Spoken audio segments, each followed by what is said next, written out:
Hi, and welcome back to the all new TTown 411 report and our community conversations. We're broadcasting live here at McKinstry Banquet Hall, located at 5480 Jug Factory Road here in Tuscaloosa, Alabama, where it's a special place for special people for all special occasions. We're also broadcasting live on Sound Booth Radio with my good friend Mike on Sound Booth 106.1 and Sound Booth TV. Mike, tell them how can they sound in on Sound Booth Radio and Sound Booth TV. Sure thing, Daryl. To check us out on Soundbooth Radio, just go to your iOS or your Google Play Store, download the Live 365 app. Once you download that app, type in Soundbooth Radio 106.1 to get you on with us on the radio side of Soundbooth. Check us out on the video side of Soundbooth Radio. Just go to Facebook, type in Soundbooth Radio 1061, or you can go to YouTube and type in Soundbooth Radio 1061. That'll get you on with us on the video side of Soundbooth Radio. Well, Mike, we want to thank you, man, for each and every week coming on with us on the program. And always, we have our COVID update with our very own Miss Veronica Taylor. Veronica, tell us the update on our COVID update. Hey, Daryl. Hey, Mike. Hey, everybody in the chat. The COVID-19 update. DCH reports on Wednesday. So as of last Wednesday on September 7th, there were 33 inpatients within the system that were positive for C-19, and they will update again on tomorrow. And as far as the New York Times reports, there's 1,201 cases per day that were reported in Alabama in the last week. So it says cases have decreased by 46% from the average 2 weeks ago. As relates to monkeypox update as of September 13th, which is today, there are 22,630 confirmed U.S. cases, 90 of them in Alabama, 2,282 in Florida, 1,607 in Georgia, Mississippi has 52, and Tennessee has 232. So their number with monkeypox is growing nationwide. It's growing in Alabama and it's growing in all states surrounding. And the Alabama Public Department of Health has said that the vaccines are still low, but those with known exposure or with a high risk of unknown exposure, high risk for exposure, those people as well as health professionals should be in contact with them if they need to be vaccinated. Okay. Well, we want to thank you for the update as always. We want to thank you each and every week for bringing us all those medical updates and keeping us informed about the monkeypox and the COVID. And as always, we like to say a quick prayer for everyone. If you would just join in with us right quick as we say a quick prayer. Heavenly Father, we just want to thank you for this day. Thank you for this opportunity to come on these airwaves and share valuable information and learn from one another. Heavenly Father, we want to thank you for your grace and your mercy for sparing us one more day. Heavenly Father, we want to thank you for all our listeners and viewers, and we want you to continue to watch over them as they continue to live their life day to day. Heavenly Father, we want you to look over the sick and the shut in, all the ones that are in the hospital in need of healing. We're asking that you continue to watch over those that are incarcerated. We're asking that you continue to bless all our law enforcement personnel, all our first responders, all our teachers, all our city governments and county and presidents and vice president of the United States. Heavenly Father, we're asking that you continue to look over Mike and Veronica and myself, family, each and every day. We're asking that you continue to bless us each and every week. Heavenly Father, we just want to thank you for all your grace and your mercy. Thank you for the healing of those that have been sick. Go with the ones that are in bereavement right now. In your Son, Jesus Christ's name, we pray. Amen. Amen. Amen. Hey, as you can tell, I'm glad to be back, y'all. It's just been a challenge. I put it that way. I'm glad to be back. I want to say hello to Tina and Dion and Betty Hopkins and Daniel Van Horn. Glad to see he's back up and running. Lala, how you doing? Patricia Williams, all of you all. We're glad to see each and every one of you chiming in each and every week right here with us on the program. I just want to go and do a quick update before we get into the show about what's going on with Jackson. I just want to thank everyone that came and assisted with our mission of assisting um, the people in Jackson, Mississippi during their water crisis. And what I've done a little research over the last couple days, a couple hours, and there's a short um, video that I want to show that's on public broadcast systems in relation to what actually going on with Jackson, Mississippi water. Um, I think it's a terrible thing that happened, and I think sometimes we take just small things like this for granted.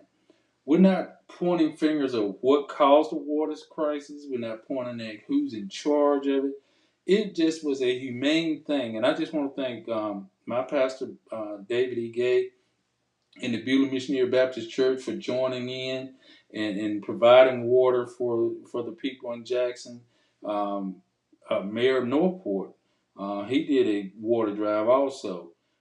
Anyone else that made a donation or made ways to send water over to Jackson, Mississippi, it was a much needed event that needed to take place. I mean, it could have been right here. I mean, we've seen this take place over in Flint, Michigan.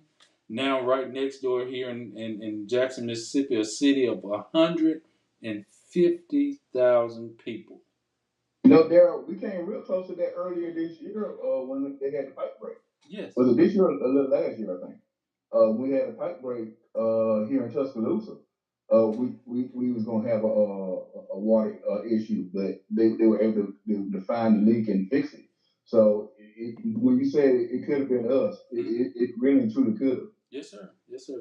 But I'm gonna show this quick video. It might take about 3 to 4 minutes, but it just brings out a lot of good points about what's going on to keep people updated. From my understanding, they did get water pressure back in Jackson, Mississippi, but still there's the brown water. So let's watch this video right quick, and we'll come back and talk about some other things right quick too. So anyone that want to take a break, they can. We're gonna take this quick video and look into it right quick. So hopefully y'all can hear it. Let's see.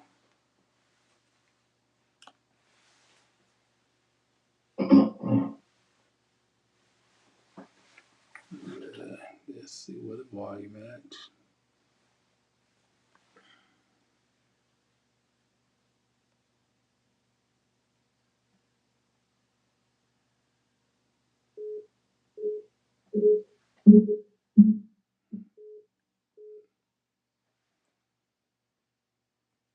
I lost Veronica there. Okay, I think I don't know what happened. I couldn't. It wouldn't even connect for a second. Okay. Okay, You I'm back back. you back with us now. Okay, we're gonna watch this. Well, it's supposed to be a video. Supposed to be a video coming on quickly, but let's see. It changed up on me. Let's see.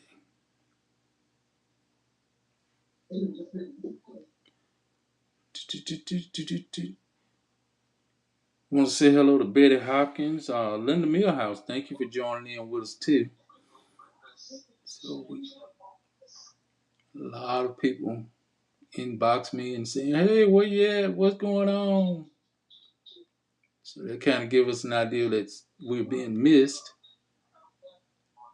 Mhm. And being watched.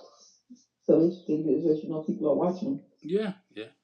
Like I said, a lot of them say they might not call in, but they tap in on what's going on. So that's a good Yeah, thing. and if they don't catch the live, they catch the replay. Yep. So that's a good thing. Where you at? Where you at? Where you at? Where you at? Where you at?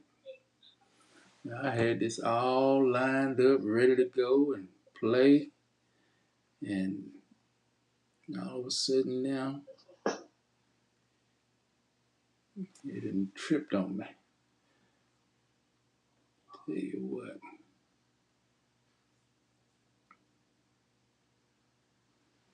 Do do do do do do do.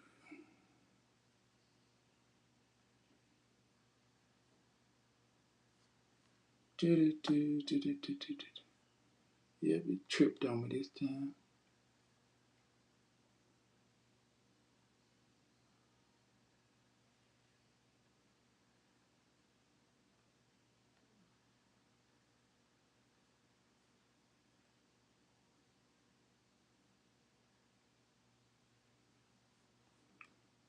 I'm going to show a quick commercial break and we'll be right back, y'all.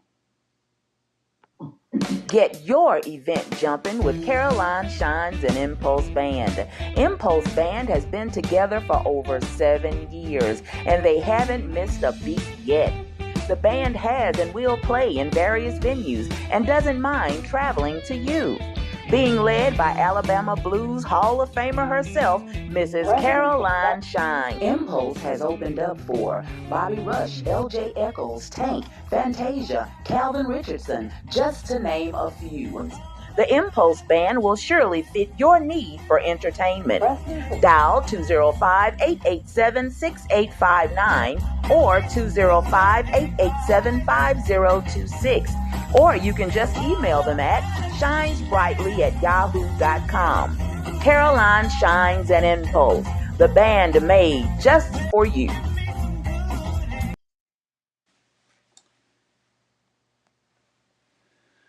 Okay, here we go with our story. This is a public news.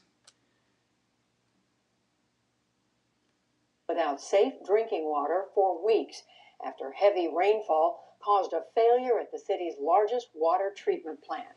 While water pressure has been restored, the city still lacks clean water. Amna Navaz has more about how that's affecting everyday life there.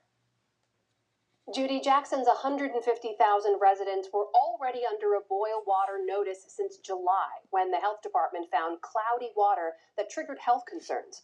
The August storms and flooding exacerbated the water crisis, one that continues to this day.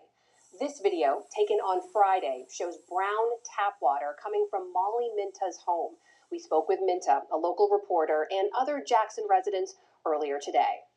It just feels like a complete mystery what actually caused the brown water coming out of my tap, and who, as like a private citizen, I would appeal to get it fixed. In addition to all of this, to all the mistrust, or rather I should say lack of trust that people are feeling, just the fact that it feels impossible to ascertain why this is happening about something that it should be really easy to figure out.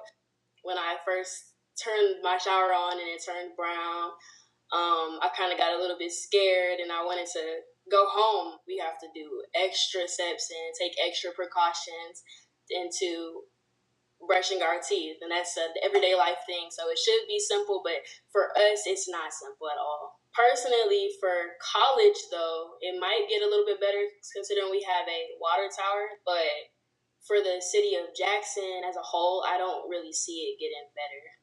Even here in our cafe, we had to close the restroom for a couple of days because the pressure was so low that we couldn't even flush the toilet. This is hard because this isn't normal, and it shouldn't be normal.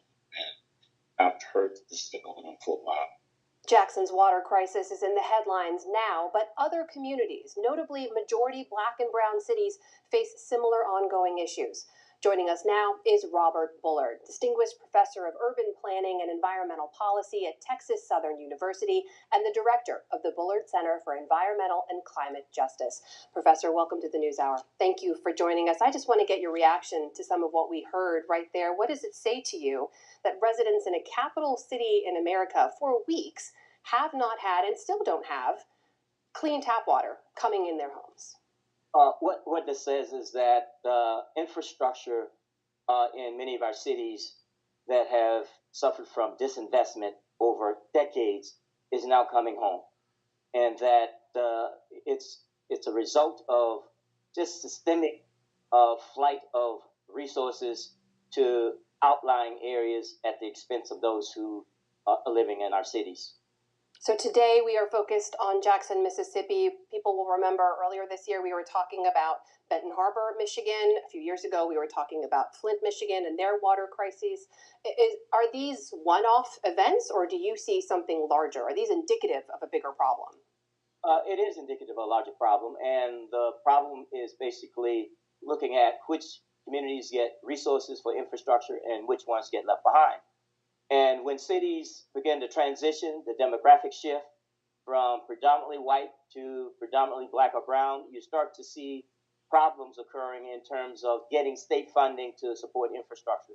And you can see that direct line with not only infrastructure when it comes to water, you can see schools. When the demographics of schools change, you start to see the schools basically decline in terms of lower tax dollars. When it comes to housing and other kinds of infrastructure, which means that we have to make sure that dollars flow in a way that's not based on race or geography. So when people hear the phrase environmental racism, is this what we're talking about? We're talking about environmental racism. We're talking about infrastructure apartheid. We're talking about which communities get left out, left behind. And when you have a red state and with blue cities, it's more difficult for those cities to get resources from the state. It's not just Jackson, it's Texas and other southern states specifically. When you start seeing that flight of white people from the city, you also see that flight of dollars, infrastructure dollars, roads, bridges, dams, water systems, schools. You can name it. Mississippi is rated a D minus when it comes to infrastructure. The U.S. as a whole is a C minus. So when you talk about water is something you can't live without, and you would hope that a city and state could work together to ensure that its citizens have clean water and other kinds of safe issues that make for quality of life. Let me ask you about some of those funds then, because there are some federal funds folks are pointing to that say this could help. The state of Mississippi will get about $429 million from the Bipartisan Infrastructure Act. That's just to fix their water and sewage systems. And even though Republicans voted against it, the city of Jackson is slated to get about $25 million from the American Rescue Plan of last year. What kind of a difference can those kinds of funds make to keep this from happening again?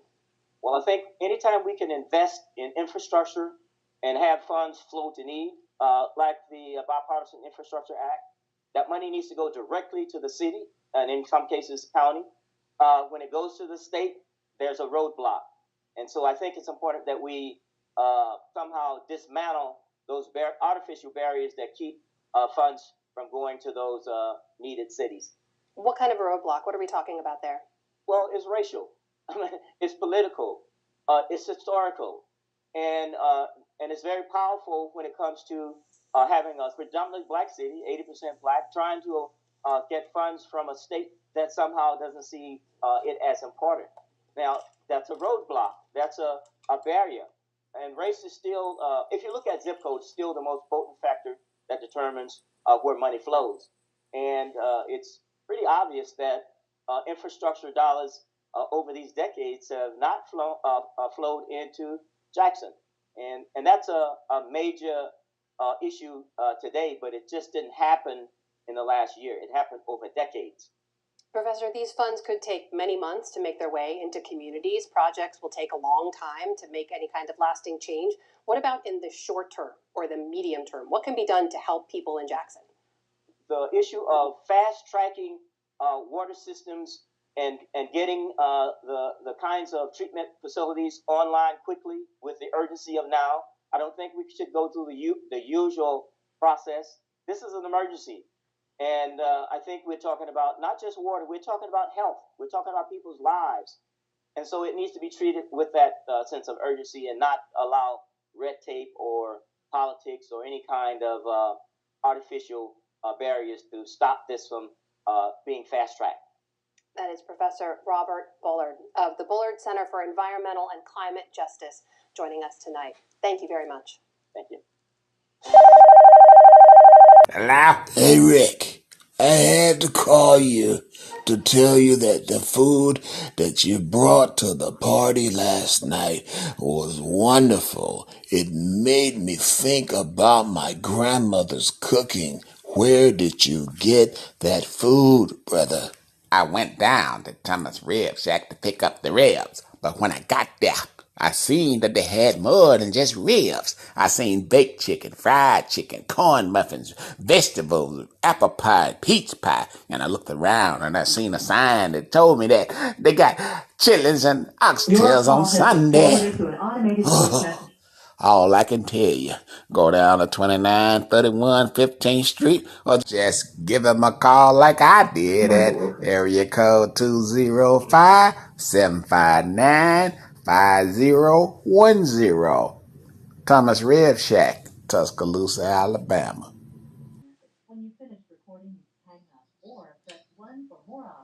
We're back. We're back. We're back. We're back. We're here.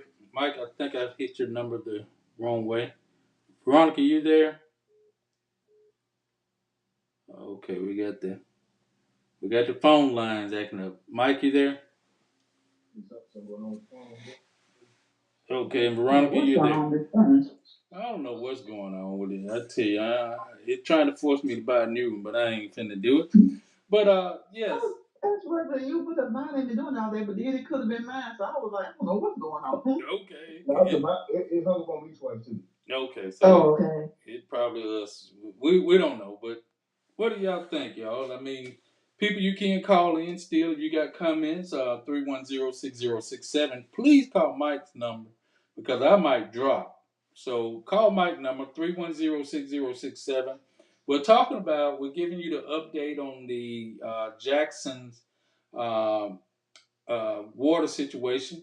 We'd like to hear your comments and things. And once again, we want to thank everyone that has assisted and wanted to assist in getting water. And I'm getting calls still from people asking, are we making trips to Jackson, Mississippi? But feel free to call, join in, 310-6067 to get you in contact with us. What do you think about the comments that the professor made? Do you think this is a political and racial situation that misallocated funds from the top down? Hey, Daryl. I got Lisa on the line with us as well. Okay, well go ahead, Lisa Lisa. Young. Go ahead, Lisa. We'll take the caller. Hey, how y'all doing? Hey, Hey, Lisa. Lisa. I think it has to be. People always say that we relate to race first, and as I always say, when they start talking about the race card, it's a game that we didn't create. They created a race game, and it's political. It's used on personal levels, political levels, social levels. My thing is, why is it always affecting Black and Brown communities? And why is it always? Well, I won't say always with Flint. But with this situation, there's a Republican governor. Had there been a Democratic governor, and especially had it affected the other communities, the non Black and Brown communities, he would have been blamed. They would have called for his job, his or her job. It would have been a political issue. And you have a lot of us who sit back and say, "Oh no, it's not political. This has been going on for years. Why for so long? Because of who the water served." And now you have this type of crisis, and they don't feel like anything's going to be done about it. It's just like with Flint. Yeah, there are lawsuits in Flint, but I can't remember if anybody's been prosecuted or in some way maybe if they didn't prosecute them, put them in a position where they can't hold certain offices again. But this goes on, and then when it happens, it's usually serving the Black and Brown communities. And this mayor has reported that he had sent this stuff up to the top. Mm. Well, Veronica, this is Lisa. Anybody that has a problem with someone saying racism there is one surefire way to eliminate anybody having to say it's racism, and that's to take race off the table by making everything equal. Once you do that, it is no longer an issue. So as long as you see those disparities, you're gonna always look for when you do research, you look for the the defining factors, right? You look for them, and race is always one that's looked at because it's always there. Mike brought up that we almost had this issue here in Tuscaloosa when we had heavy flooding here. Um, to be honest, I haven't seen. Have y'all heard any flooding in '06? I haven't lately. I mean, other than Mac falling back here a couple months ago when it was heavy. Yeah, but see, it is just like Veronica was saying. It's always the Black and Brown community. And I noticed that everything that the mayor released at that time, He said south of the reservoir. Well, there was only one zip code that was not south of the reservoir, and that was the '06. So there again, there's that disparity. I mean, if you don't want to say racial, you can say social economic. But to act like it don't exist would be like kidding yourself. Mm-hmm. Because it does exist and we all know it. If you don't want us to say it, then make it equal. Stop allowing it to happen. But what I find amazing or that still surprises me is the number of people that are black and brown that'll sit up and argue with you when you say that race is a factor. Mm-hmm. Well, That I mean, like we do it to each other. And it's almost like you must not be paying attention. Or and of course I say, oh, well, how much you being paid? Because you can't tell me what I see. But you know what, Lisa? On that note, right there, I think that there is a lot of higher up people in public offices that they make a living off trying to tell you what you saw. Uh, we see it all the time. You have a video evidence of things, and they'll sit back and tell you what you see is not what you think you saw. With this water issue in Jackson, we all know. Actually, I think what it was a couple of weeks ago, Veronica and myself were talking about infrastructure and water in a lot of these cities that are starting to fail, and that's what he said. This stuff is things that have been going on for decades. Decades. At a time, and probably more than likely, and we'll put on backup burner. It's just water. And that's You what's cannot happening, tell right? me that the United States of America, when they send military folks to third world countries, wherever they got a military base here, they have a unit that go in there and purify and make the water safe for Americans to drink. That you can't do that in your own country. There is no sense for that. And then you should know, just like I know, if you got pipes that been in the ground longer than 60 years or better, you might want to do some inspections on them. Because what was good 60 years ago, you can find out they weren't as good as they were when you first put them in the ground. And those cities have, neighborhoods have grown some of those pipelines. And one thing I want to bring out too, locally, issue is the Alpine Hills area, where there was a sector of homes that were having sewage problem. They were actually still on what you call septic tank. Yeah. And I found that to be a more humane issue that a city of this magnitude or a city of this caliber, that we're not taking that in consideration, that hey, those pipelines or those septic tanks need to be addressed in District 7. They are in District 7 and some in District 6 that need to be addressed to bring communities up to par before it collapsed altogether. Well, at one time, giving credit where credit is due, Sonia McKinstry made sure that there were a grant that was available to people that couldn't afford it. $300,000 was presented to those families or to that particular neighborhood. All of a sudden, it got cleared up, did away with, don't exist. Why?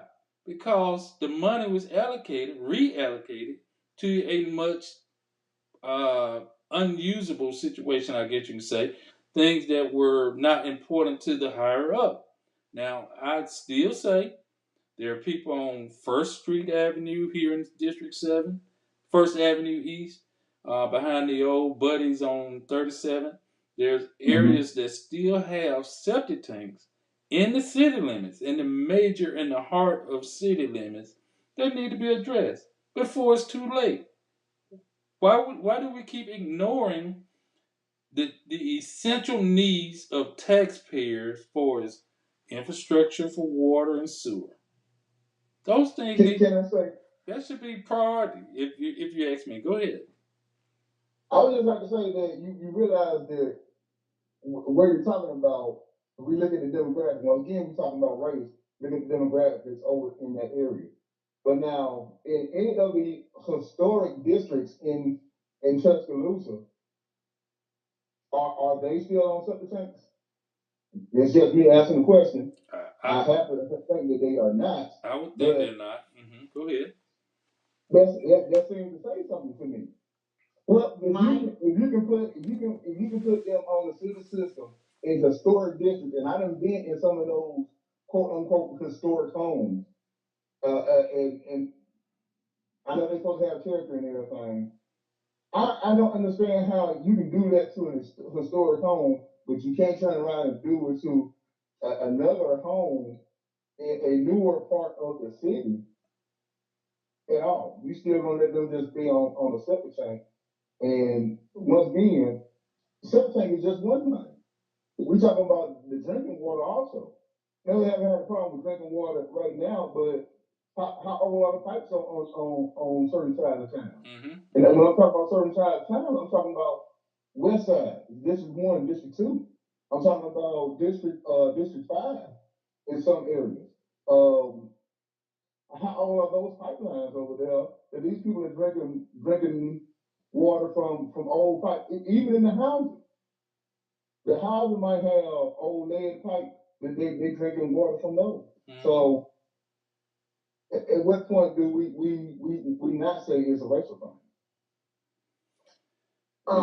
This is Lisa. Go ahead, Lisa. I don't even know if it has to do with the pipes. My home is considered fairly a newer home. If and what I notice is, well, first of all, I don't drink water if it's not filtered. I just can't. I don't trust our drinking water because if I don't put those Clorox tablets in my toilet within a week's time, there's this black ring around the toilet. And that's that's toilet water, but that's the same water that comes through the sink in the kitchen too. So there's something that builds up in the water and is not, to me, is not of a quality that needs to be consumed. It is not for human consumption. Um, it has something to do with where the water is being treated in. So, but back to when you was talking about the folks in the historic district and how those older homes, those people get up and they advocate for what they need. And those representatives know if they don't get those people what they ask for, they will organize and vote them out. That's the one thing that seems to separate um, um, allocations of money, right? Or how fast you get your representative or politician to act. Those that vote gets results. Those people who historically have low voter turnout, you get no representation. And of course you get a representative, but are they representing you and your interests? So that's my little spiel on we gotta get out and vote. Well, they need to feel that you come if they don't do what you need them to do, that you won't vote them out. Well, it is political. I'm gonna reach out a section from the time. As I knew this before I even thought this because I know the demeanor, I know the attitude of Governor Reeves, the governor of Mississippi. And I don't know, he hasn't been governor that long, maybe 2 terms, maybe in the second term. I'm not sure. I don't quite know how long he's been governor. I don't quite know how long the mayor has been mayor. But when these things come up, when even amongst the people in the community, if it happens on the Republican leadership, those members of the hierarchies in the community will talk it down and act as if a past administration was to blame or a city council person of that particular area was to blame, or maybe even the city council was to blame. And what's happened here is I knew this would happen because he's a Republican governor. They always try to kick the ball back down on the person under them. When I've always been taught, I'm a nurse. So when state comes into our facility and you get a red or you get a flag, you get a ding, yes, it may be on the nurse who forgot to give her medicines or whatever, and an incident report or a medication error may be written up. But that nursing home gets a ding, and it looks bad on that nursing home, it looks bad on that administrator, the director of nursing, it looks bad on the administrator, and it looks bad on that owner. And the nurse gets the ding, which doesn't look doesn't look good, but it looks bad on the hierarchies. So what I've come to learn is that what I always known is Republicans, and it is political. Whatever is something that fails under them, under the guidance of them, they're trying to find a past Democratic administration to blame it on, or anybody in any type of Democratic seat that's available to place it on. And that just speaks to the fact of what's going on right now in Jackson. The mayor, I don't quite know how to pronounce his name. It's Troki Antar Lumbamba or something like that. But he sent something up to Governor Reeves in 2021. Governor Reeves has come out since all this has happened and did a press conference. And this is what he had to say.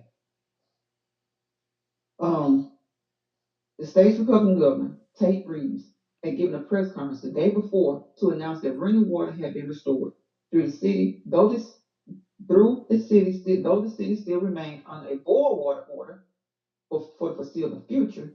He also used the opportunity to offer pointed words about the city's democratic administration. Lumumba, who once pledged to make Jackson the most, this is what he's saying. Lumumba, who once pledged to make Jackson the most radical city on the planet, had allowed the water system to fall apart out of sheer incompetence. This is what the governor is saying about the mayor. Reeves seemed to claim this on September 5th. He says the solutions to this problem are not radical. Prioritize basic services, water, sewer, trash, hire the necessary people, and let them do their job. This is what he says about the mayor because the national and worldwide attention is on him. He kicks it down, and he's the higher up. He's kicking it down to the mayor. Mm-hmm. So the mayor says, the mayor responds, the mayor tells his team he wants to stay positive. I'm not going to take any shots, he says. We are going to address this question as us not having plans. I'm just going to demonstrate the various plans that we had. So the mayor goes on to say his staff prepares a set of documents to be presented to the press later that day. Among them, a letter from Lumumba, the mayor, asking the governor for $47 million for emergency infrastructure improvements in 2021, to which he says the governor never responded. So if the governor comes out and tries to throw him under the bus, but this man has proof, prepared documentations, and his chief of staff is saying it's time for us to play Deion Sanders song now. Because I guess Deion Sanders got a song that they play, and I guess he was saying basically you just got served, governor. You tried to throw them under the bus and said that it was under Democratic leadership of that city. But when the Democratic leadership of that city sent up documentation to you asking for $47 million in infrastructure repair money, you ignored it. And this problem has gone on, I'm sure, before either one of them took office. But the fact that he is in office and he is submitted to you as governor, who is currently in office as well, and you ignored it, you did the same thing all other governors have done. But you tried to put this man, you tried to, sail him up the creek.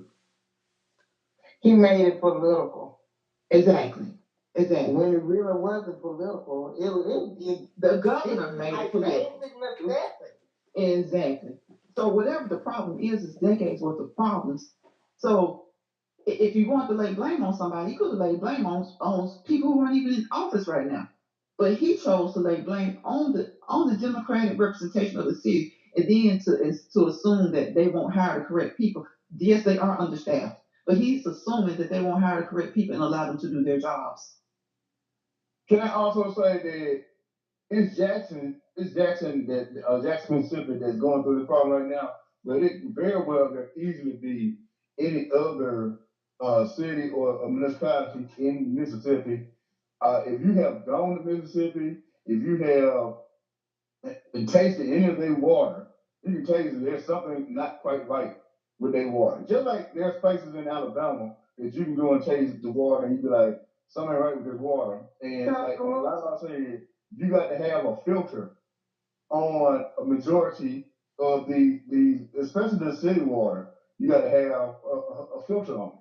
When my mother moved, so many of my family right now is in Detroit, Michigan, Chicago, Cleveland, Boston. My mother moved to Boston. As soon as she was able to be able to leave home, she moved to Boston. And Boston, it has its issues. I guess I've always said, when we saw that it was, when we feel that it's one of the most racist northern cities there is. But they had great water. My mother coming from Sawyerville to Tuscaloosa, then saying, okay, we're going to Boston. They moved and started to had us start raising us there. When we moved home, the water quality was so good there. My mother started boiling water because she was from here. So she knew that there was the difference was amazing. This was years ago. Years ago. The water quality was just so bad. She started, and my mother is from Alabama. But once she moved and got a taste of water somewhere else, when she came back, we couldn't drink water from the tap without it being boiled and refrigerated. But yeah, I think the difference, like, because when I was living in the country in Duncanville, and we were getting straight well water, it's different than city. You know, everybody, oh, we gotta get the city water. Exactly, Mike. And that's why she boiled it, because she's from Sawyerville. They would get well water. Came to Tuscaloosa, it was like, it sucked. Went to Boston, water was great again. So when she came back to Tuscaloosa, she knew it was something that just wasn't right. Just didn't taste right. If you buy a goldfish and put it in this water, that's why they tell you when you get a goldfish to put it in filtered water. If you put it in this filtered water, it will die. You have to put if you. And I know I'm not trying to digress too much. You get any type of tropical fish, and you cut it up, put it in some tap water. You got to buy what they call stress coat. You got to buy some. There's another thing that you got to put it in that water to kill all the chlorine that they put in there that's supposed to be cleaning this water. So that fish can survive. If it don't, then you bought you some fish, and 2 weeks later, all of them will be gone. That's absolute truth. They cannot they can't take the water. So if a fish can't live in the water, something ain't quite right. Just being completely honest about it. Did you know I have person, and I used to have an aquarium up in the studio here, and all the chemicals I had to, well, not even necessarily chemicals, but all the stuff I had to put in that water to keep it fresh for those fish to survive. It just tells me when you said that, I immediately went to my mind all the stuff we had to do just to keep fish alive. Let me bring when I was doing electrical work, I went to this guy's house who he built him a house and he was on the lake. And he had hired what they call a diving electrician to go and put a filtration system inside the lake. And his drinking water came from the lake. And at first I was like, I wouldn't drink that stuff. But that water was so crystal clear and pure after they got through with it. It was like, okay, so if you can do that on an individual basis, explain to me why you can't do that on a city basis. Let me bring up about the Jackson thing. In the video, as you can see, where they were showing where the water was actually brown, like toilet feces brown. And you ask, and you ask, so who wants to drink that? Who's gonna boil that and drink that and use that for cooking? You can't boil it. That's not you can't bathe it. So, I mean, You can't bathe in that. Let alone eat it. I mean, drink it. even after they boiled it, it looked like little species of bacteria was probably. I don't know if that was after the boiling Yeah, or. because they were telling them to boil it. That's what it was looking like. Mm. But you would think that the governor, if the mayor sent something to the governor saying that they needed something immediate for their infrastructure. For Like it human could have been a consumption. bridge, it could have been anything that had to do with infrastructure. For them to not even get a reply sounds as if it should be criminal. He did exactly same thing was talking about in Flint. I don't know if anything else came of it, but that's what they were talking about. And then he sits here and says that let the people do their job. Well, how can they? Maybe they're not paying the people because they don't have the money.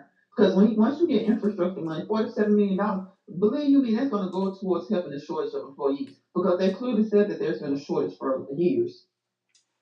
I heard. They don't really even have enough people probably to run the plant sufficiently. So all of that goes into that. I heard him They say will have to pay something earlier. overtime. I heard something about money towards public safety, law enforcement, all of that over in Jackson. So they had to use certain monies just to even make sure they can make payroll on some things. Mm.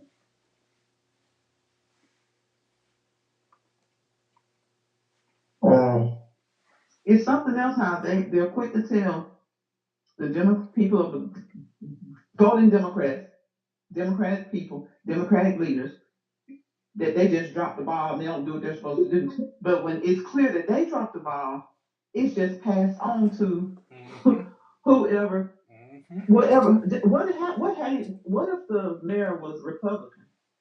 What would have been said then? It probably wouldn't even gotten to that point because he would have honored the request. He would have looked at the request. Well, the question is, would it have been a request? Once again, if it was a Republican. Yeah, if it was a Republican mayor, who knows if it would have been a request. Some of them do still have a sense of decency. So I'm just going to assume that a Republican, say, had it been a Republican mayor with some sense of decency and empathy for the citizens of all, had he sent it up, he would have sent that money down. Because we talked about this week before last too, that they have casinos, they have a lottery now. I don't know how it's allocated, but why do they not have anything that they have not been done? That's right. Believe me, as much money as they brought in the past couple of years should be able to. That $47 million should be a drop in the bucket. You know, I thought the same thing. I was like, okay, here's a state that had the lottery and casino in every city. Now Jackson is the capital of Mississippi. Mm-hmm. And you would think with the funding that's coming in from casinos and lottery that We paying for their water. We paying for their water infrastructure. yes. Just for the sake, I know but they get from the state of Alabama. Come on now. The money from Alabama alone should have made that $47 million. With no problem.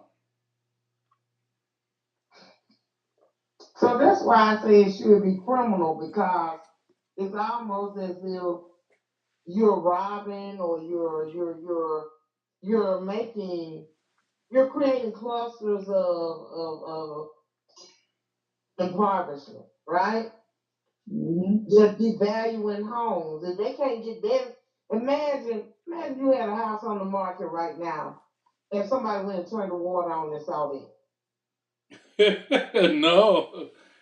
Look. I'm not even going over to the casino right now because I don't drink the water in the casino anyway. I buy water. But them folks talking about they can't even flush toilets around there. So I'm wondering, the casino is not in Jackson, but still, it was the Pearl River Casino. They just had me. And it was the Pearl River that was messed up, so they just had me a little feeling the type of way. All I can It was tell the you. Pearl River that ran that when that Pearl River flooded. That's when this happened. Wow.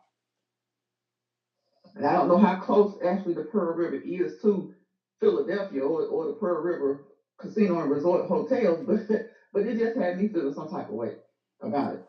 So it's just like here. If you were to get these lotteries and or casinos, we've got to make sure that the money is appropriated the right way. Yeah. This general fund stuff, heck no. This general fund stuff, do what they want to do? No. I was gonna say, the times that the lottery bill has been on the ballot, when you go and look at all the special interest earmarks, there was no way I could support that because basically what you would have been doing was giving politicians free range of play money. Right. It would have been a bunch of play money. Right. You have to watch what it's for. People get upset, but you have to watch what it's earmarked for. Anytime they say special projects or just like somebody was telling me, y'all know what Bullock County is, right? Mm-hmm. They have an airport. But when you go and look at who owns property there, right? Mm-hmm. A lot of politicians, Alabama politicians, and wealthy Alabamians own property there. So I'm sure they use taxpayer money to build an airport there. Mm-hmm. For their own special interest. So, but again, and I'm gonna always say it, when you have people that sit at home when it's time to vote, essentially you're allowing this to happen. You're right. And they're counting on you they're counting on people not coming to vote. They're counting on it. When they put crazy stuff on the ballot, they're counting on people not coming to vote or people coming to vote that's not going to be informed. Mike, Darren, how long we been talking about the vote? How long we been talking about these people out to vote? How many years? Since we've been on. Oh, this program. Yeah. It's very important. The thing about that professor that was on that clip that you showed, Daryl, he said it best. Like if there's money given from the federal government for a certain project or something, it should go directly to the city and not through the state because you start getting those rollbacks because right. We just start seeing a whole lot of allocating. Oh well, what I'm saying, we had this going to here, but this right here is more important. You're gonna lose the money. You're gonna lose the money. It's gonna be reallocated. You're gonna lose it. Why? Not legally, you shouldn't lose it. And if you sit there and fall for that, then that shows your ineptness. Yeah. Well, even with our local government, even with our city council, we see it. Fool them and have them thinking that it's legal for them to just take stuff that's allocated to something else. That's not just legal to do. Now, they may put stipulations and things and paperwork that we don't see, but at the same time, well, that's what our city representatives are for. The stuff we don't get access to, they're supposed to delve into that. Anything that's not public record, they're supposed to be able to delve into it to see if we're being lied to and if funds are being allocated or reallocated legally. But a lot of them don't even know nothing about legalities. So let's ask a question.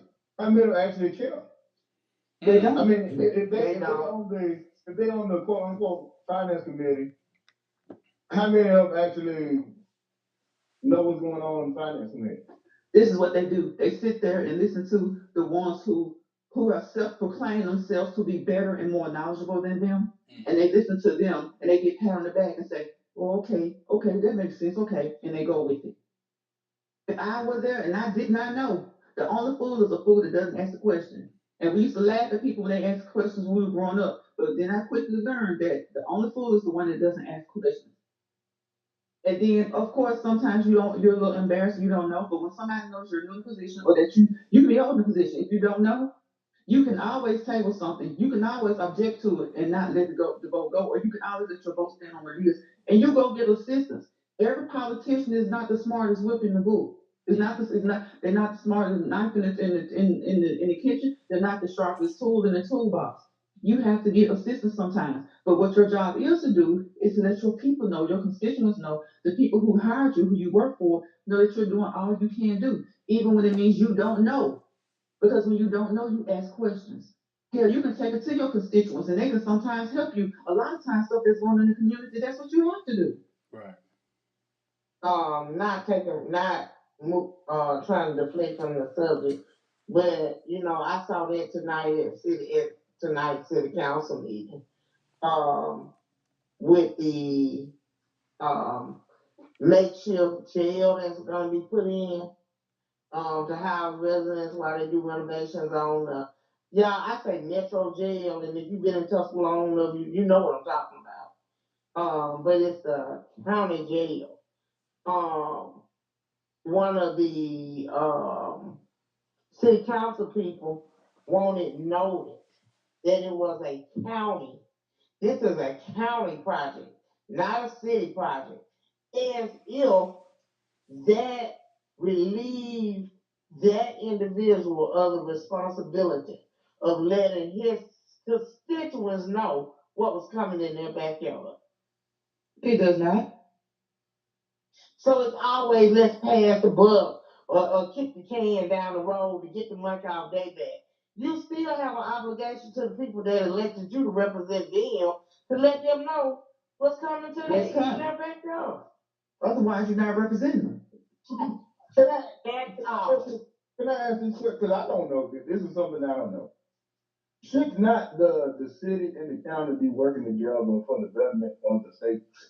Like, hang the phone up. Hang the phone up. You cannot make sense. That makes too much sense.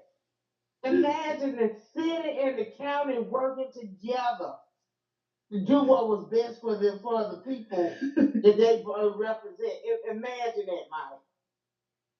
Hang the phone up. To me, and I said this before on this very program, I don't understand how we got 40, and not mind you now, not saying by no means that we're not educated people, but how these 4 people on this panel right now can say some stuff, and the people that's supposed to be in charge ain't thought of it. Oh, they were thought of it. They were counting on us not seeing anything about it. For to me, it's so insulting to your constituents to say, I just want it for the record. I want the record to reflect this is a county project. So that means all the people that live in the city, those that elected you, get nothing from you. They get absolutely nothing. So If what? nothing else, you can inform them. Yeah, and I They agree send with out you. their little information in the water bill. You can put it in the water bill. It could have been something as simple as putting it in the water bill. And what it's called is due diligence to do your job. And here's the thing, they may be elected, but people need to remember that city council members are actually paid. And paid pretty good. Lisa, I didn't know what they were talking about on the city council on for the jail go, but there was. I agree with you. They should at least inform the people that the construction is about to take place, even though it's a county project. But the project is taking place across the street. They're going to build another section, and I think they're going to house. Now, from what I read in the paper, they're going to bring in some prefabricated lockers or man-made jails to house people in for a little while. I think 36 people per pod or something of that nature, and tear down the old one and rebuild as you call it, the Metro jail. But this is a county project. But at the same time, let's take that area. Let's take that area. That used to be the bottom area, they called it. I've rode that area for a couple Sundays, couple weeks now.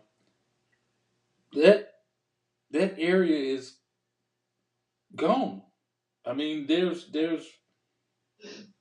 flat land that could be utilized for, of course, new homes. Um, but who want to build a home next to a county jail, or who would want to pay for a home next to a county jail? Eventually, somebody will. But anyway, that's what's going on with it. They rebuilding the county jail in portions, and where the old green building used to be. I think they're gonna put some areas, some pods or something on that side to house a few people over there. Um, want to say hello to Portia Shepherd. Thank you for chiming in tonight. Everyone that chiming in, I know we kind of got off subject relating to the Jackson water situation, but we gave an update on that. But here's the second half, and we're not gonna stay too long tonight. Here's the second half. Can somebody tell me what's going on with people not wanting to work? Because there's a there's a long term effect that going to take place. It might not be 5 years from now, but 10 years from now. There's a long term effect that it's going to affect Social Security. Um, and I want to know what the people, how are people that don't want to work surviving? Where's the money coming from that they're surviving off of? Yeah. Yes. I think the pandemic um, did two things.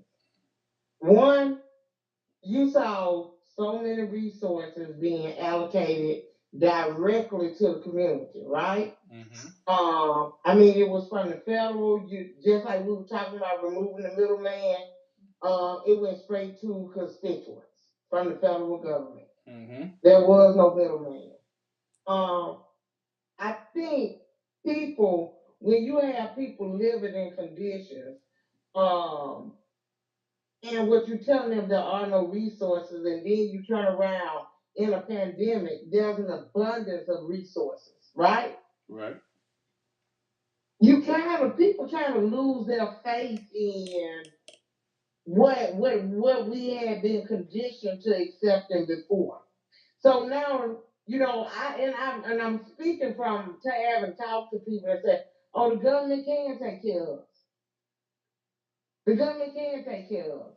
And they're not getting that idea off of them little $1,200 and $600 check. Before anybody believe that, that's not where they're getting that idea from. So that little $1,200 and that $600, and then with that other 14, it was gone before people got it. That's not what they're getting it from, because I don't want people to think, God forbid, there ever be is a need to help the people again. That ain't what did it. It's these other. I think what Lisa about to touch on now. It's those things. So before everybody starts talking about they got them checks. Nah, it wasn't those checks that did it. There was such an abundance of so many different resources.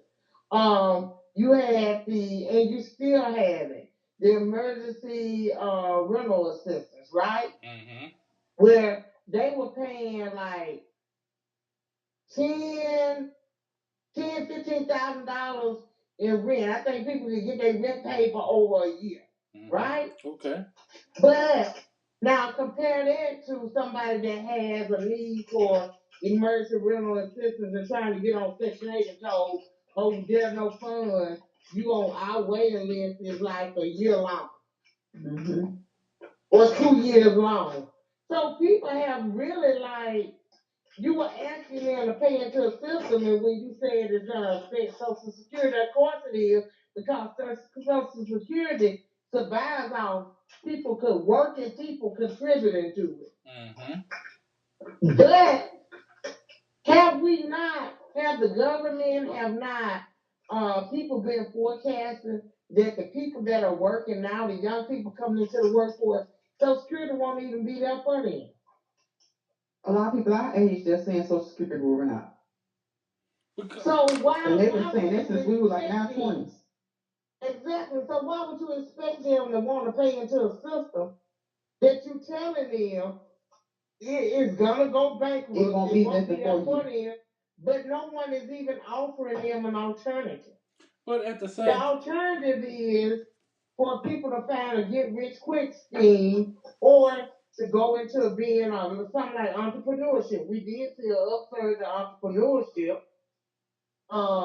And I think that came about as people were looking for work-life balance, right? As you saw people just dying from the pandemic, people just, they showed us pictures of, oh, this is a refrigerated truck because we don't have anywhere to put bodies. People are like, well, I'm not going to spend my life doing a 9 to 5. So I kind of see both sides of it. I did say it was a double-edged sword in the aspect of, like you just said, you got people that's like, I don't want to go and work 12 hours, 6 days out the week. And then when the only day I'm off, I'm so tired that all I can do is sleep. So I'm not even living. I'm just going to work. I'm making a check. I'm going to work. I'm not living none. I'm not having no fun. I'm not doing it. I can't even raise my kids. So I think that's one huge thing. I think the other thing is that some people have got complacent in the aspect of, well, shoot, they're gonna take care of me anyway. Yeah.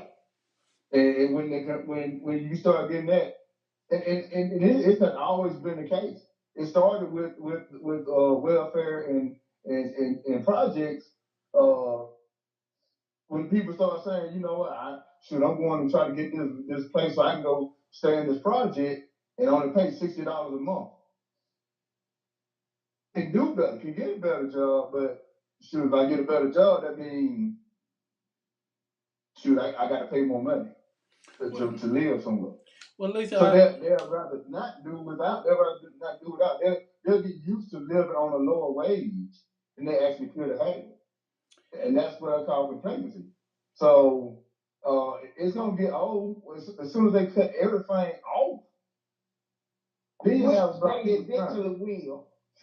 Absolutely. and, Then you and have that's people what I'm, scrambling trying to get jobs. that's the long term effect I'm talking about. Because the things you named, Lisa, for us, the rental and from my understanding, there was a program out there paying people houses off. Now, how true that is, I don't know. But someone that I know said, "Hey, I got my house paid off through this same program."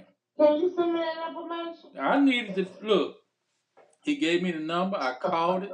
I ain't gonna tell you no tale. I got the number.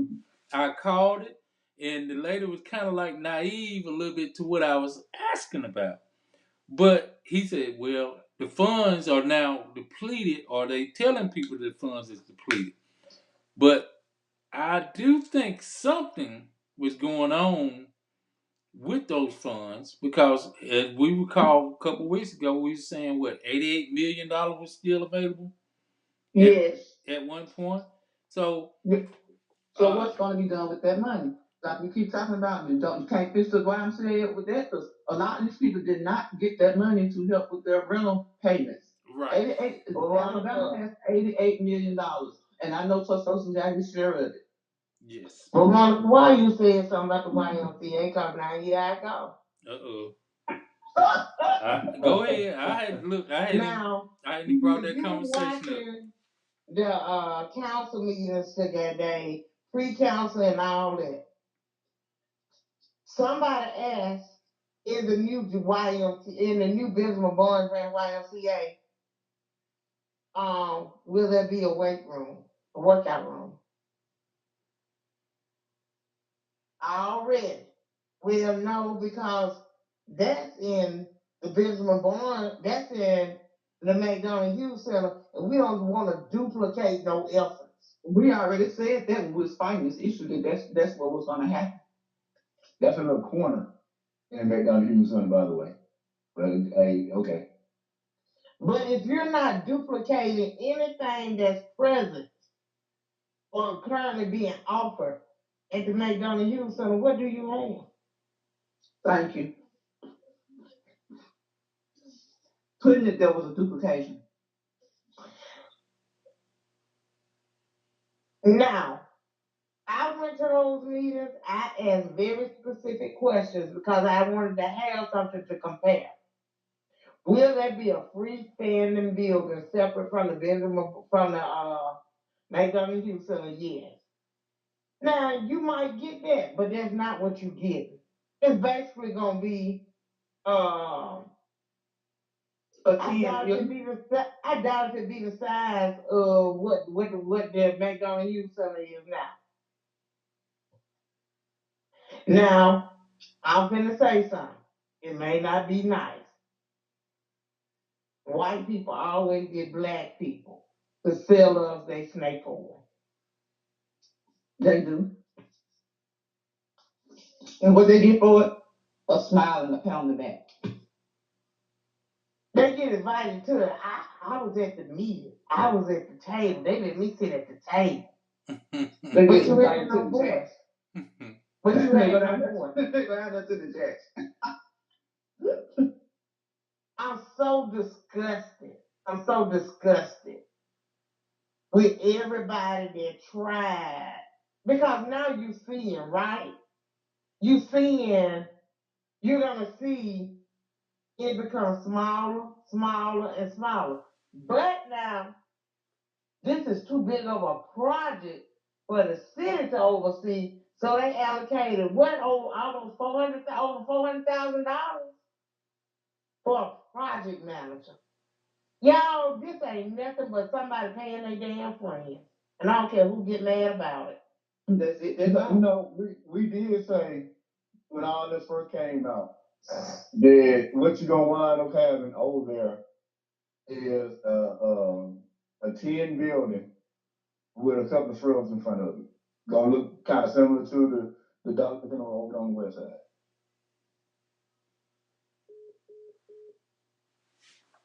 Somebody got cut off. I don't know why. Call me back, Mike. Call me back.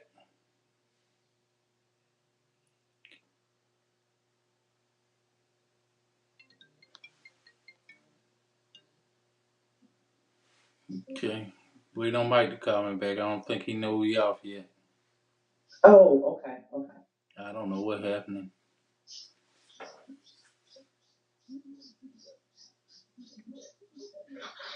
Call us back, Mike.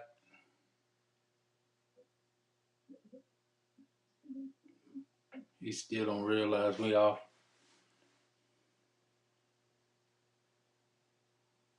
Call us back, Mike.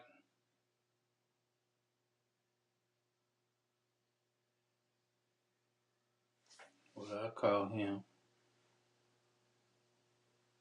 I thought that, can you call him? I'm finna to.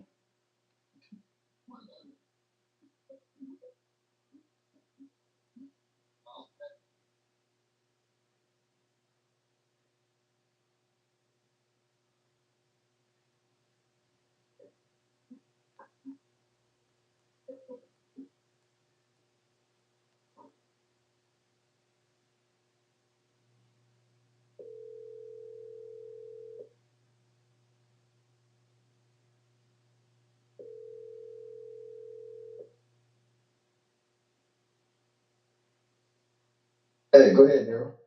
You got dropped some kind of way. Okay.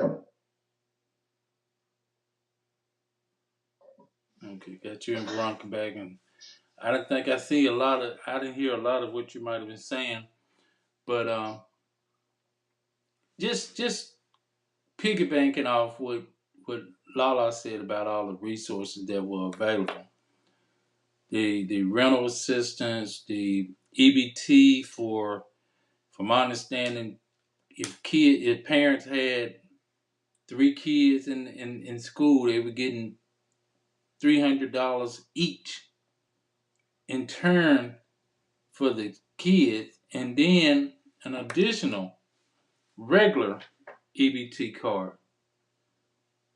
So rental assistance, power bills paid, all of those things were are soon, at some shape, form, or fashion, to end. And then will we have an influx of, I guess, people looking for jobs then? But why wait until that point? Because right now you can be banking. In other words, if you're getting all that assistance that was entitled to you and your rent been paid for over a year, your utilities being assisted, well, you can go out and get a job and make $400 a week and bring home 350 or 300, and still at the end of the year you get your $12,000-$15,000 tax return. Now you're in the process of generating funding. I mean, do that not kind of make sense a little bit? It does, Daryl, but the flip side of that is they feel like as soon as they start making money, they're gonna get cut off immediately. Uh, all that is already paid and guaranteed, though. In other words, it ain't like EBT saying, you get a you got to go get reevaluated. No, your rent already paid for the year. The landlord's already got that money. When I was on Section 8, I always, when I was on Section 8, when I received food stamps, I was making sure I was working on my extra plan. I was working on my extra plan Right, because I right. had in the back of my mind, this is not going to be, I didn't want to find myself in a situation where somebody was cutting those resources off and I actually needed them for my survival. So I always was working on the exit plan. I gave myself X number of years, and it was always a stepping stone, not a way of life, right, but a stepping stone.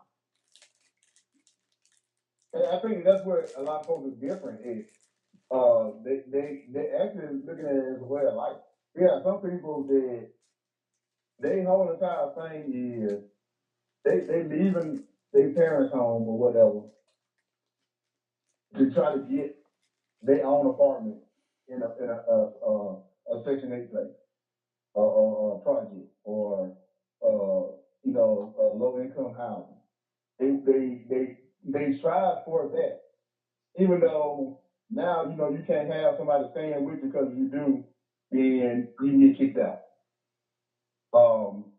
And they'll do this, and they'll raise kids in these projects and not try to do anything more. Now, it's a different thing if you can't do anything more. I understand that part of it, but some of these people are healthy, are able to go to work, and will not go to work. Actually, they'll go to work and work for so long and quit. They'll quit a job. I ain't telling you what I'm saying. I'm telling you what I have seen through it all. My thing is, if I see you line dancing, I know you can work. Like when they say you better not be out there in that tree, and you talking about you can't work, but you're up there cutting limbs off the tree. Exactly. If you line dancing, if I see you on the ladder, I'm sorry, you can do something. Now, I have chronic asthma. I can't do a lot. There are certain jobs that I can't do, right? Because they would be too exerting for me. Mm-hmm. So I understand that if you don't have those skills, but what you can be doing, you can be learning a new skill. So, and I don't know if it's like just a difference in the generation. Can I honestly say that, and I know some folks are gonna be mad at me when I say this. It has come down to the point where somehow they don't have a work ethic because they are not required to have one. When they from the time that they're little, they get everything they ever asked for. They never have to work for it, never say no to them. They get it all.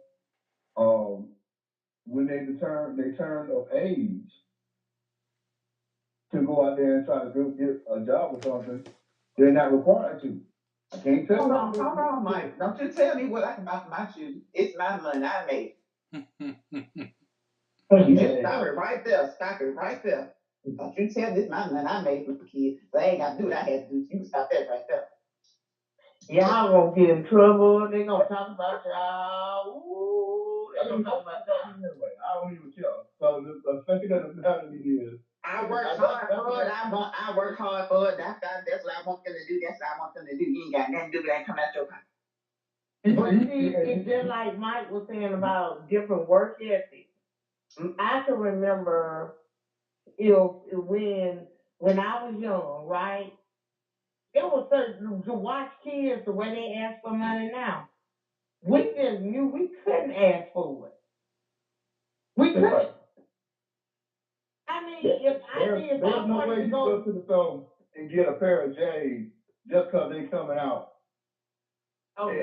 And your parents gonna be there in line with you waiting to go buy you $250 pair of shoes. Okay.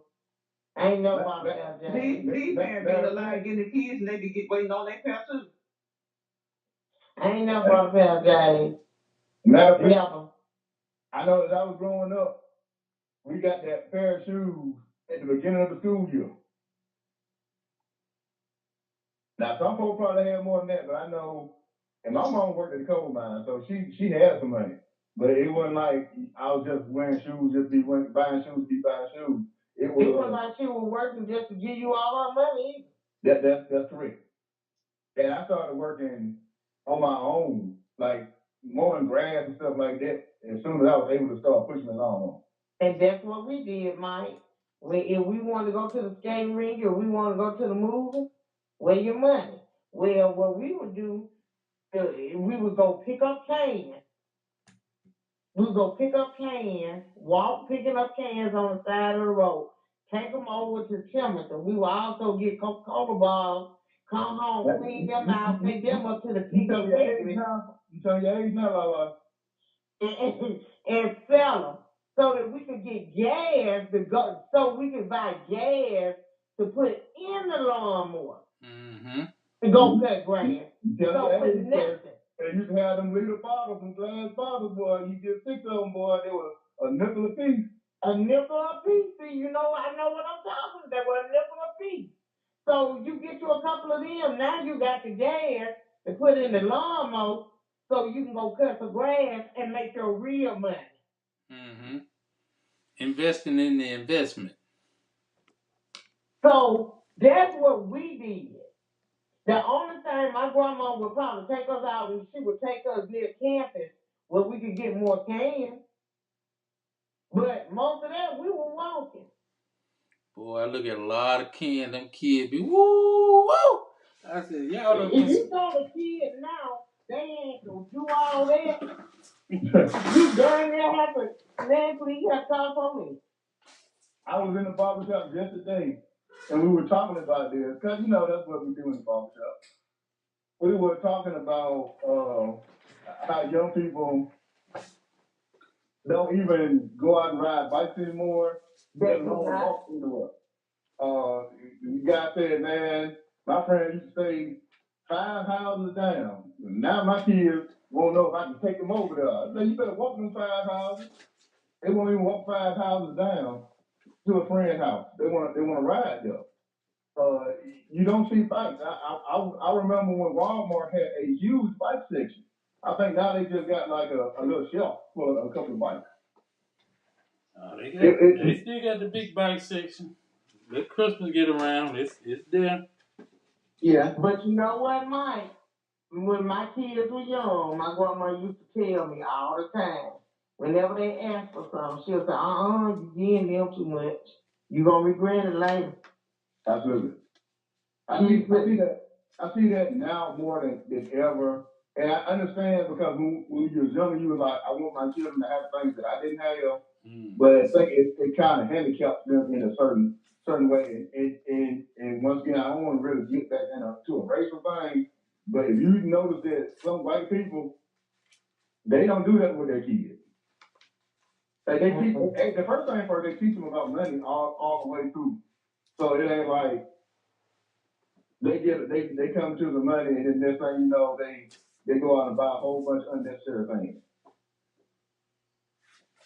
Like they playing Vans while we buying our kids Jordan. They kids got on some Vans. Absolutely. Yeah. And then remember when we thought Champion was cheap. Now they wearing Champion like it's the best name brand out there. When Champion used to be little or nothing, and they wouldn't even wear it. Certain generation, some young folks wouldn't even wear it. Now it's all the rage. And when it becomes all the rage, what they do, jack the prices up on it. Now you out there trying to break your neck buying some Champions, not buying Champion clothing that used to cost little or nothing. Used to be sold at Walmart on a regular basis. And that ain't the real one. That ain't the real one. Who cares if it's the real one? Who cares? Those young white kids, they turn 21, 22, and they find they starter homes. They call them starter homes because they already know this ain't gonna be the house I'm gonna end up in. This is just the one that I'm staying in now. I'm gonna sell it and flip this one. I was so proud of the young football player that played for LSU. I cannot remember his name, but a few years ago, he was making money, like money. There wasn't no NILs and all that. He wouldn't even because at that time I don't even think that was even being talked about. Maybe it had been, the rumblings of do we pay them, but that was like squashed. Like it was like at one point I say it was 5-6 years ago, talking about paying a football player, that would come up and people would laugh because it would get shot down. Mm-hmm. But during this time, this young man was he had a couple of horses. In LSU, he was from Louisiana. He was wearing that stock market out. He was wearing it out. He was checking stuff during going to class, and people asked him what made him get into it. He just said that maybe what if he doesn't want to play football all the time? What if he doesn't go pro? Right. Those were his intentions, but what if he didn't? So it's like Mike said, a lot of times they're not talking about money, but his teacher went well beyond being just taught how to handle money and how to save money. I don't know who got a hold of him, but somebody got a hold of him, and that boy was flipping. He was making money in school, like making good money. Well, we have a perfect opportunity. The one thing that I feel that as a community that we miss out on, we don't capitalize off the fact that we have a lot of teachers, retired teachers, that I don't understand why we're not starting charter schools. When we talk about disparities in education, when we talk about curriculum, why is there an argument about critical race theory? Pull your kids out and start your own charter school and educate your students. You come up with your own curriculum. And guess what? Guess what will happen if we start pulling all our kids out of public schools and putting them in charter schools? Public schools need those butts and those seats for federal funding, right? That is correct. You mess up the entire system because it's all rooted in getting those federal funds. So let's take Tuscaloosa for instance. We had a mega school. We got Oakdale sitting over there empty, right? Something going on over there. Huh? Something going on over there. I don't know what, but something going on over there. Well, we get an old Oakdale going empty. I ain't know Oakdale was empty. Oh, she talking about not Oakdale. I meant Oak Hill. Oak Hill. Oak Hill. Okay. If we got Oak Hill, turn it into a charter school, start educating our own kids, right? Mm-hmm. We have our own curriculum. Guess what? We immediately totally eradicate the school to prison pipeline. It's gone. So now we control it, right? We know what programs we can have in there. We wouldn't have to separate out our kids that have behavior issues. We would get them resources that they need. We remove all sense of control, and I'm telling you, by doing that, child, I might get killed. If I wake up in the morning, y'all know somebody killed me for even saying this. But we remove so many barriers by taking control of our community. And education would be so easy. It would be so easy. Lisa, I visited a school in Chicago. I think where it's a charter school where uh, everyone wore the same sports jacket, everyone dressed the same, shoes all the way through, and it was African American ran, and it's one of the schools that probably was one of the top 10 in America, but still, there was that pressure, neighborhood or demographic pressures to some of the kids to not wanting to be a part of the charter or the discipline of a charter school compared to the public school. So that's some of the things that I think they ran into, but still, you're correct. It cuts down on the pipeline to the prison system because it Well, you know what? Everybody is one thing that I had to learn. If you're gonna be advocating for your community, everybody's not gonna see your vision, and not everybody's gonna share your vision, right? That's true. But I don't know if necessarily they don't see it, and by habit, most people are skeptical. They won't accept it until they see it actually in play and working. Then they might come over to it, but until they actually see it in practical application, they'll be like, it ain't gonna work no way. That's what they say about everything. Anytime somebody come up with an idea, they got a reason why it ain't gonna work. well, you're gonna always have that group of naysayers. And you know what I say? Stay over there. Cause we don't even need that negativity over here. Just stay over there. Yeah. But when you have an issue and that you can't deal with, or that you're not getting the attention and resources that you think that you are entitled to, don't come running over here to me. Great school. But Great concept. if we were to do that, when we talk about, I was talking to somebody earlier, and they were saying, how come when I was in school, we heard about World War One, we heard about World War Two. They didn't talk about Vietnam War because there was so much controversy around it. Because that's the war that the United States lost. So that tells you that we've been indoctrinated to believe certain things that are not necessarily factual. Hold on now. It's easily erase all of it. And correct some. We can start to see some correction in some things. You don't like who's at the school. Don't send your kids over there. Send them over to the charter school. We got a caller on the phone. We're gonna take this call and Okay. go ahead, caller. Good evening, everyone. This Porter. Mr. Porter.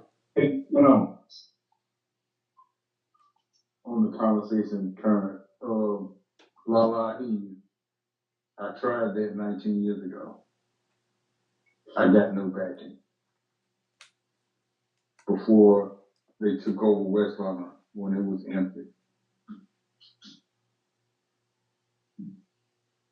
Changing to the tech school now. Got no backing from nobody. People, we see the need, but say they won't come together and get those needs met. We know people in this city that are black that got money. They want to look people. They know the need. Won't move them up or look the other way. And they just the ones we got in charge that's looking the other way. We know they're going to look the other way. We just got to get together and get them up out of there. And groom some people along the way. Groom some people along the way. Some people we know are trustworthy. People we know will get in there and do what is needed to be done. We got them in our houses. We send them to school. We packing their lunches. We talking to their principals and teachers. Watching them play basketball, volleyball, baseball, softball, basketball, football. We watching them. We cheering them on. Where we fall short is the direction. Who's the leader? It's there. Who's the leaders of this city? I don't think we got nobody who just stand out in front of there. Oh no. No. But we definitely do. The one thing that I will say, I don't know if they necessarily leaders, but we definitely have some people that possess our legacy. Pretty much. Who are the African American leaders in this city? Who are the people?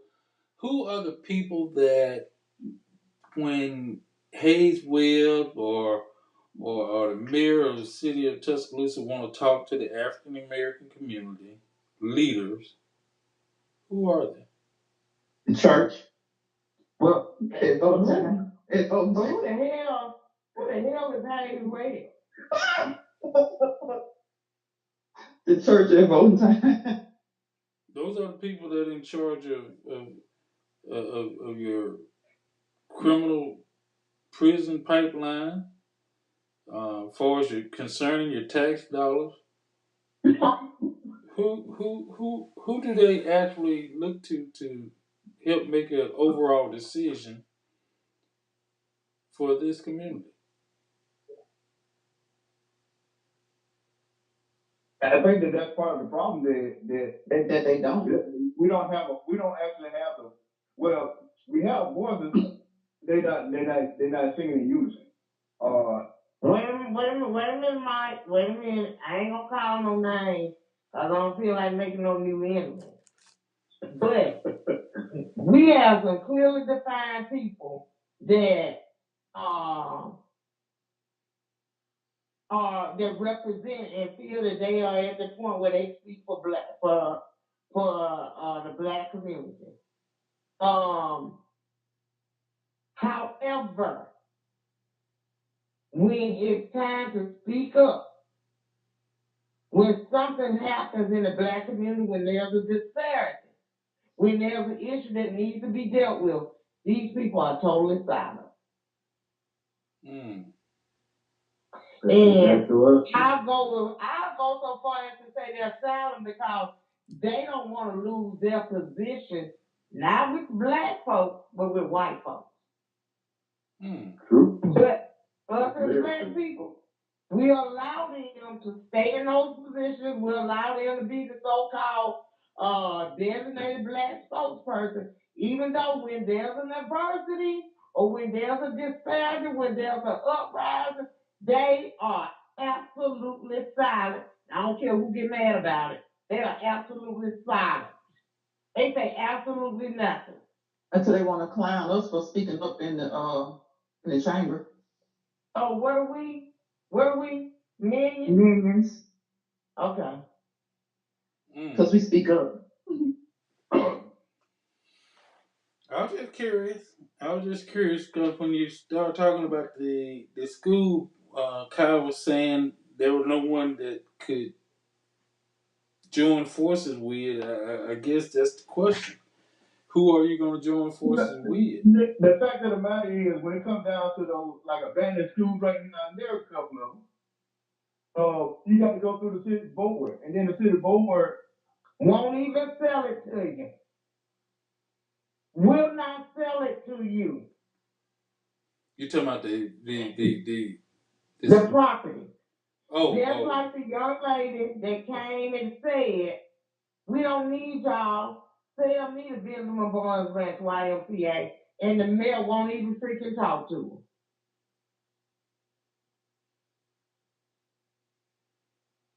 her. So I've had several interviews with the mayor, and every time we said something about after school program, the mention has been, well, we got schools all over the city that can have after school programs for each and every district. And I was like, hey, so let's get to it. Well, we have to work with the city board. Seems like you should be able to work with the city board. You're the mayor of the city. Well, then, if the mayor truly felt that way, he should keep his mouth closed and quit endorsing people when we're looking when there's people up for certain positions. He needs to be quiet if that's the stance that he's gonna take.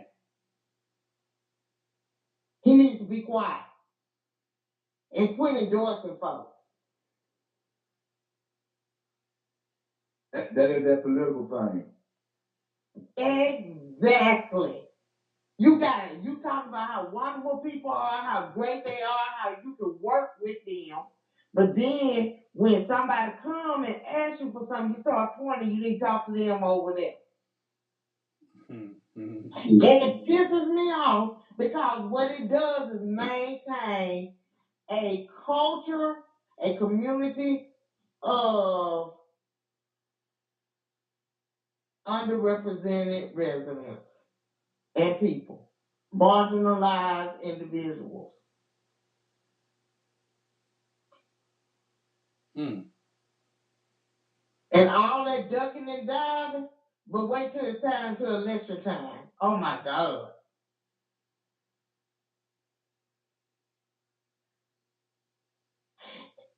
We're speaking on a system that has been put in place since the beginning of the 1900s. That we have people that allow it to persist. Yes. I mean, because I'm not gonna put it all on it. It stays in pocket. It stays in pocket. I'm not putting it all on them either. Just like I said, when there was no backing from the black leadership in this city, when I went to them with this, and they basically just looked at me like I was out my mind. I said, wow.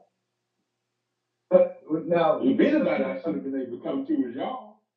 A minute ago, somebody said something about the churches being part of the leadership of I went there too. Hold on, let me say this. Whenever there is an event that black people are trying to put together. Wait a minute, Mike. I gotta pause myself. Wait a minute. Hold on. Okay, now go ahead. We reach out to those same entities. Those same churches. We beg, because if you ask more than once, you beg.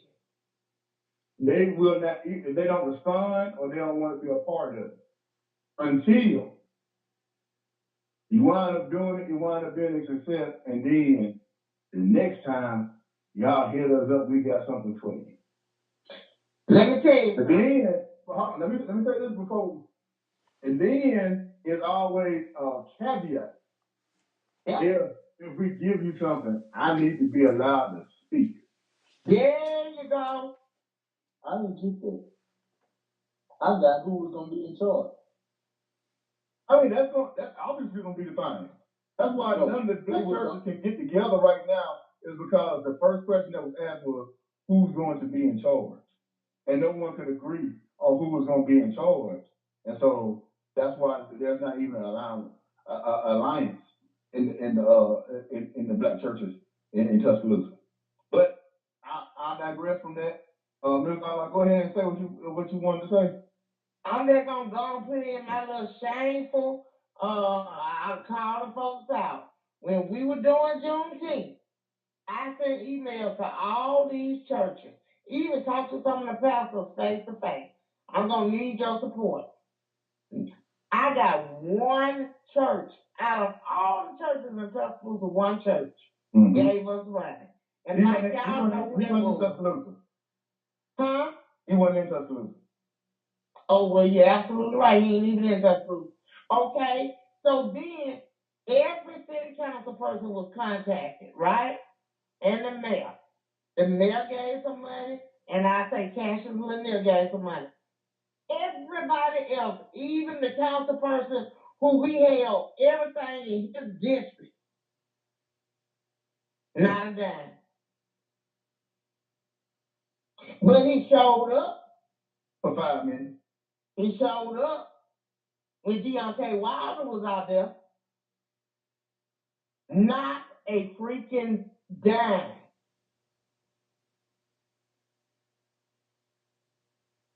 So you can't tell me you support your community when your community can't come to you, but you giving money to all this other crap outside your community. But go ahead. I've said what I need to say about that. We have the youth alliance that we actually got a meeting this Saturday. And that was one thing that we talked about. We're not planning on trying to rely on all the churches because they're not going to they're not going to be supportive until you go out and you do something and the crowd start coming. Then that's when they're gonna want to be supportive. They're gonna want to give. But then the caveat is you got to let us talk. We got to be able to see. Yeah, well, I didn't only go to them. I went to individuals, like I said, I knew had money. These individuals didn't live in West Tuscaloosa. They live north of the river, and they look like us. They live in what is that? Lexington down. They live in over there in the same neighborhood as me. Say. We'll talk They about. live down 69,000. Well, we'll talk about that on Thursday. I guess that's a subject that need to be re-talked about. Is creating charter schools in the Tuscaloosa community. Now, from my understanding, there is one charter school already, correct? Yeah, that one in Alberta. No, not Alberta. So Alberta's not a charter school no more? Not the charter school that we're talking about, a private charter. Now, I know you're talking about probably the, well, no, that was chapter, they call those chapters some kind of chapter school, but these charter school, only charter school. Yeah, I know the difference in charter school. Yeah, I understand that. I think the school over at Capitol Park has, or somewhere in that vicinity, there was mention of a charter school in Tuscaloosa. I'm not sure did it get up and running or if it's just running in silence. But that was. I think it's more be running in silence because you sure don't hear nothing about it. So I think there was a charter school talk at one point here in Tuscaloosa. Now, Are you talking about Capital School? mm-hmm. Yes, ma'am. Right there in West End. Yeah. I want to say this. I think there's a right across from Capitol, on the same grounds or across the street from Capitol Park. There's something in the, or was something in the making of a charter school in that vicinity. I don't know if they got it started or was it shut down or what. I don't know the outcome of it, but that was from a year or two ago. I read something in the newspaper about that being a charter school.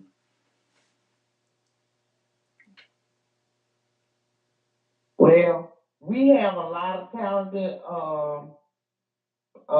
teachers, Mm-hmm. retired school teachers, people that are certified in curriculum development, reading and math specialists. Um, we have all the resources that we need. We have all the resources that we need. We get our kids. They don't want to treat our kids fairly. Take the kids out of there. Well, I mean, you can do a charter school from a storefront. It ain't got to be a school building. It can be from a storefront. Uh, Plazas like where they have these karate studios and uh, church studios, and you can do a storefront. You can do a storefront for a charter school. It don't have to necessarily be um, a building design that we're used to seeing a school in. It's probably cheaper. But anyway, that's a whole. It probably is, but at the same time, though, Daryl, let's be completely honest. With all the schools that they have that they're no longer using, I know one of them,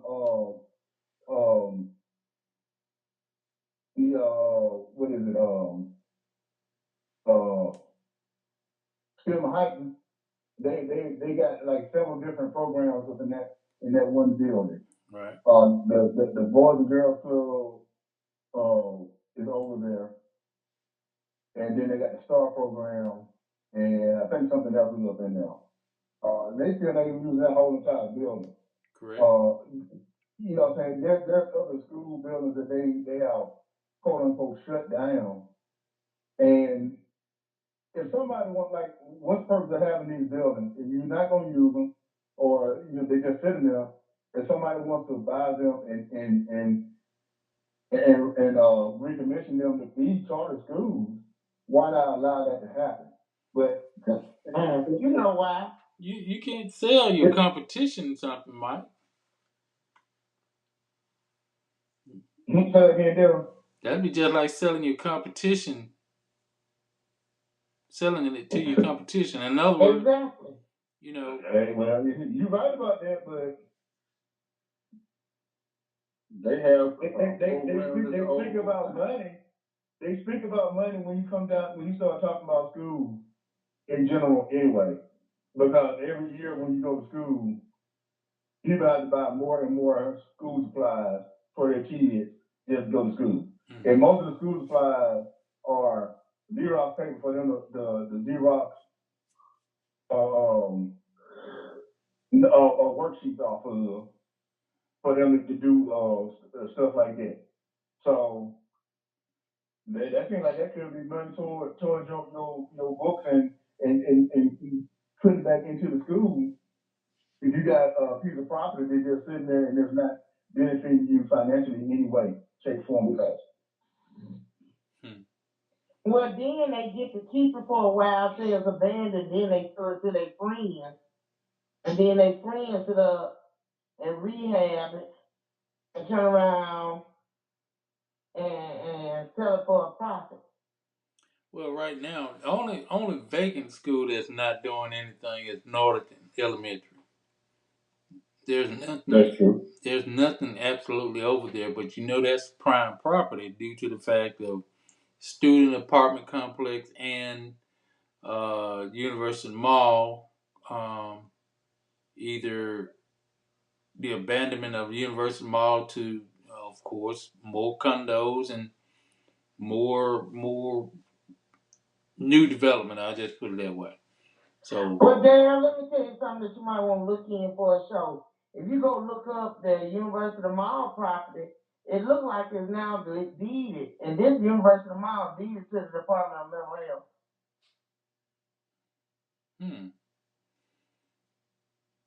Deeded to the Department of Mental Health. Mm-hmm. University of Alabama brought up all the property all around it. Okay. So something is cooking. Oh yeah. We'll see. Something cooking. But we'll see. It's almost 10 o'clock, y'all. We're gonna go ahead and cut the conversation off right now. We're gonna try to keep it a more of a 2 hours or less program for nobody won't fall asleep on the program. I wouldn't put the nap here so I wouldn't fall asleep. So I gotta get off work today.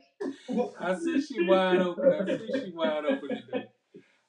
Wait a And minute, Daryl. You me the too. one with the you Me went too. to sleep now. Don't play. Yeah, I did too. I'm guilty. But we're gonna keep it to a minimum of 2 hours or less from now on, though. 10 o'clock is the cutoff. But see y'all on Thursday. Looking forward to it. Great program. Glad to be back. As always, good conversation, good people, good to talk to and learn and listen to a whole lot. What I'm gonna do? Before we get too far along, I think Roll Tide and with Texas and squeeze out the window. I don't know. Look. Roll Tide. All I'm gonna say Roll Tide, but I tell you, whew, Man, all the folks in the offensive line. What do you say, your cousin? I'm just tired. Veronica. Your cousin like to hit folks. My cousin, look, all I'm gonna say is my cousin don't mind drawing them flags. I'm not saying that boy. Man, that's gonna have me wore out. Man, why you make it? I know it, right? He's a little too short, man. Please don't to my hour wore out. I got some good sleep that night. I wore out. Woo. So look, when I seen Stark said we got something for him, I kind of knew it was gonna be a game. What he knew them. See, everybody talking about Stark, but that Stark is that one that I'm like, I be doggone. And you could have hung around a little bit longer. But see, Stark don't like to lose because Stark is like a party man. Stark said ain't nothing to do in Alabama. So Stark wasn't gonna stay there long. Yeah. I said, because Stark is that one. Stark or Lane. People didn't like neither one of them. People ain't like nobody Nick came in and did help them out. Rehab. But Stark and Lane, Yeah. especially Stark, because it's something about Stark that joker a shark. I'm just gonna tell you, it's something about that joker in your shark. Now Lane, he just can't. He just can't get the right personnel. He probably got to play. He just can't get the right personnel yet. Yeah. Mm-hmm. Now I agree with that. That's look at what's through here. I'm gonna tell you somebody that just need to quit their job is Jimbo Fisher. All I know is that we see a pass rush, anything a snippet better than Texas, we in trouble. If that old line don't straighten up. Well, that's always been our weakness for the last 2 years, the O line. I'm gonna put it to you like this. You can't expect for a whole line to sit back and do pass protection the whole game. They got away from the run again. That's what I don't like. I mean, O'Brien, the play calling was something else, but I'm talking about when that pass rush was rushing, it was rushing. It was there. That was there. Bryson had time to. It was a couple of times he had some time. It's the play calling, yeah, but that pass rush of Texas, I'm just gonna say, if we see a pass rush, anything better than that, that O line better be much more improved, and the play calling better be better.